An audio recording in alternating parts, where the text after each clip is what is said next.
Your love is kind. Your love is patient. Shalom bien-aimés dans le Seigneur. C'est le révérend Gustave pour notre énième émission ou bien magazine des prédications d'exhortation. Je suis très content que vous soyez en direct pour nous suivre. Et aujourd'hui, nous allons parler sur comment vaincre le royaume des ténèbres. Comment vaincre l'ennemi. Comment vaincre le diable.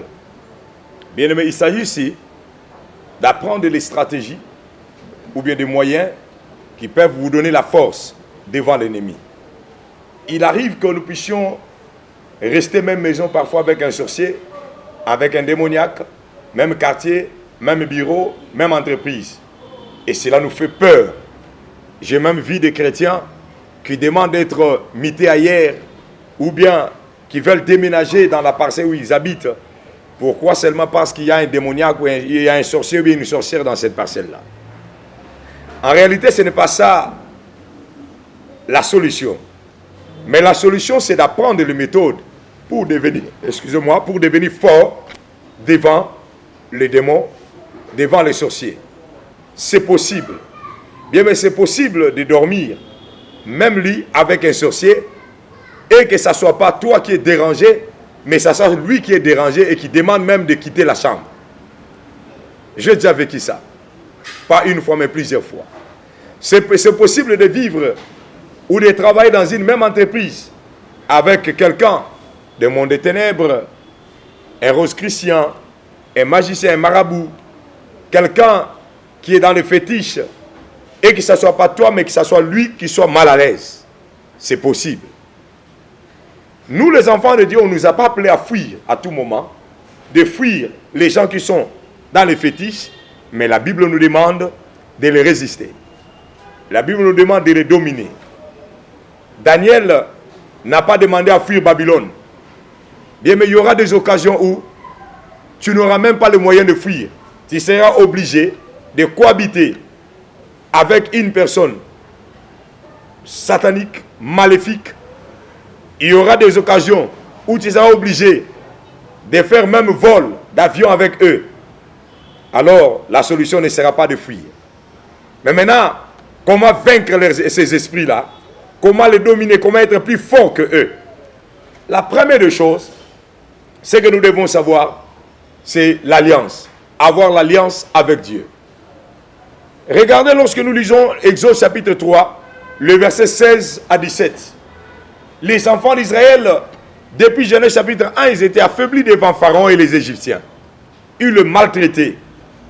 Mais comment un homme comme Moïse est allé en Égypte et a libéré les enfants d'Israël? Comment il a pu être plus fort que Pharaon? Le même Pharaon qu'il a fui il y a de cela plus de 40 ans passés. Comment il y a 40 ans passés il avait fui? Et maintenant il arrive, n'est-ce pas, à sortir très haut. Bien, écoutez-moi bien. Les choses qui te font fuir aujourd'hui, les choses qui te font mal aujourd'hui, demain, tu seras capable de les dominer, de les vaincre par la force et le pouvoir que Dieu va te donner dans son alliance. Quand tu fais alliance avec Dieu, c'est-à-dire, tu deviens un autre Dieu. L'alliance, c'est un accord. L'alliance, c'est-à-dire quoi? Vous savez, dans le mariage, c'est aussi une alliance. Parce que le mariage, c'est une alliance. Lorsque une femme est pauvre, épouse un mari riche, automatiquement, la femme aussi devient riche. Lorsque une femme est d'une autre nationalité, épouse un homme d'une autre nationalité, vous le savez, et ils obligent, c'est-à-dire, il y a moyen même que la femme adopte ou bien prend la nationalité des maris. C'est exactement ce qui se passe dans le monde spirituel. Lorsque nous faisons alliance avec Dieu, nous prenons la nationalité de Dieu. Nous prenons l'identité de Dieu. Nous devenons forts comme Dieu. C'est-à-dire, nous commençons à avoir des qualités de Dieu. Ça nous permet d'évoluer, de fonctionner comme Dieu, même là où nous n'étions pas Dieu. C'est pourquoi, lorsque Moïse a fait alliance avec Dieu, il est devenu fort. Il est allé affronter Pharaon. Et pourtant, Moïse, il y a de cela 40 ans, Moïse avait fui devant Pharaon. Je suis en train de dire à quelqu'un, cette fois-ci, tu ne vas pas fuir, mais tu vas affronter parce que tu vas faire alliance avec Dieu.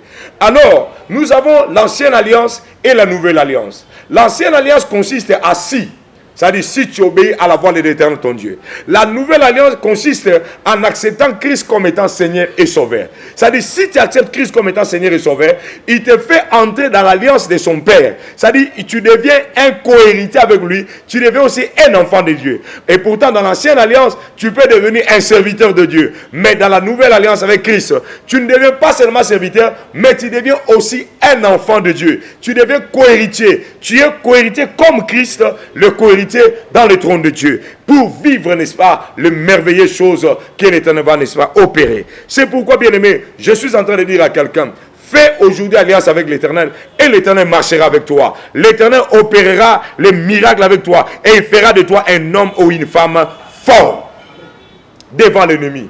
Quand tu as l'alliance avec Dieu, bien-aimé, le monde des ténèbres aura peur de toi et ils ne te feront rien. Écoutez-moi bien, Abraham est allé jusque dans la gueule du lion. Il est sorti. Moïse est allé jusque dans la gueule du lion. Quand je parle de la gueule du lion, c'est dans la maison de Pharaon. Et il est sorti. Lorsque Abraham arriva dans la maison de Pharaon, la Bible dit, Pharaon a même pris la femme d'Abraham. Mais il n'a pas pu faire quelque chose avec cette femme-là parce que Dieu s'y est opposé. Pourquoi? Parce qu'Abraham avait l'alliance avec Dieu. Alors, concernant l'alliance, bien-aimée, il faudrait que les chrétiens comprennent que chaque matin, nous devons renouveler notre alliance. De la même manière, la Bible nous dit, chaque matin, l'Éternel renouvelle sa bonté. Il faudrait que nous puissions apprendre à renouveler l'alliance. Il faudrait que chaque fois quand tu te réveilles parfois le matin, ou après une certaine période, après 3 ou 4 jours, une semaine ou un mois, que tu dis, Seigneur, je viens encore renouveler mon alliance avec toi. J'aimerais encore marcher avec toi. J'aimerais que tu sois mon Seigneur, mon Dieu. Et l'Éternel renouvellera l'alliance pour marcher avec toi. Parce qu'il peut y arriver que ton alliance est déjà brisée, que tu ne le saches pas. C'est pourquoi il faut renouveler l'alliance. Parce que l'alliance nous rend forts devant l'ennemi. La deuxième chose que nous devons faire, c'est la prière. Souvenez-nous, Christ a dit, priez afin que vous ne puissiez pas tomber dans la tentation. Autrement, nous pouvons dire quoi? Priez afin que vous ne soyez pas vaincus par les diables. Bien, mais la prière nous rend forts devant l'ennemi. Il faut beaucoup prier. Soit un homme de la prière ou une femme de prière. Beaucoup de chrétiens aujourd'hui ne prient pas. Nous, en notre temps, lorsque nous avons accepté le Seigneur comme Seigneur Sauveur, nous sommes faits les hommes et les femmes de prière. On comparait nos genoux avec les amis. Regarde mes genoux comment c'est devenu. Aujourd'hui, les fidèles qui sont dans nos églises, ils n'ont plus le temps de prières individuelles. Bien-aimé, écoutez-moi bien. Homme de Dieu, ça fait longtemps que tu ne pries pas. Développe une vie de prière. Développe le temps de la prière personnelle. Il ne faut pas que ta prière soit seulement dans la communauté, dans l'église. Bien, mais le confinement a bien fait pour que chacun de nous apprenne aussi à prier seul. Oui, il est important, il est aussi bien de prier dans la communauté, mais il est aussi important de prier seul. Développe une vie de prière individuelle. Ça fera de toi un homme ou une femme fort. La troisième chose, c'est l'offrande. Bien, écoutez-moi bien. L'offrande aussi nous rend forts devant l'ennemi. La Bible nous révèle, il y avait un homme, c'était un roi. Ce roi-là a été attaqué par Israël. Mais après avoir été attaqué par Israël, il a vu qu'Israël s'approchait, il devait être capturé. Ce roi-là a pris une offrande, il a, n'est-ce pas, élevé un autel et il a sacrifié son enfant comme offrande. Et la Bible dit, le Dieu qui marchait avec Israël, et ce Dieu-là a demandé aux enfants de s'arrêter. Les enfants disaient, c'est arrêté. Et puis, n'est-ce pas, ils sont rentrés. Ils n'ont plus touché à ce roi-là. Bien aimé, si l'offrande peut avoir un impact comme ça, même auprès d'un païen, imaginons maintenant l'offrande dans la vie chrétienne pour nous les enfants de Dieu. Bien, écoutez-moi bien, l'offrande est très importante, l'offrande a une force. C'est pourquoi dans le livre de Daniel, la Bible nous révèle que lorsque le diable fera une alliance avec plusieurs, dans le temps de la fin, il fera cesser deux choses, la vie de sacrifice et la vie d'offrande. Bien aimé, écoutez-moi bien. Donc le diable voit et il comprend que l'offrande le dérange. Bien, mais l'offrande dérange le diable. C'est pourquoi dans le livre de Daniel, la Bible dit ceci, le diable fera cesser l'offrande. Si l'offrande ne dérangeait pas le diable, si l'offrande ne nous rendait pas fort, pourquoi le diable a conclu une alliance avec le monde pour faire cesser l'offrande des enfants de Dieu? Bien aimé, écoutez-moi bien, ne cesse pas, n'arrête pas de donner l'offrande, parce que quand tu donnes l'offrande te rend fort devant l'ennemi. Quatrième chose, c'est la sanctification. Bien, mais la vie de la sanctification est très importante. Pour aujourd'hui, on arrête là à cause des temps parce que il y a question de temps. Nous devons respecter le temps. Continuez à suivre et je vais continuer à vous révéler que l'Éternel Dieu de la Bible vous bénisse. Au nom de Jésus-Christ. C'était le révérend Gustave Dorcussus.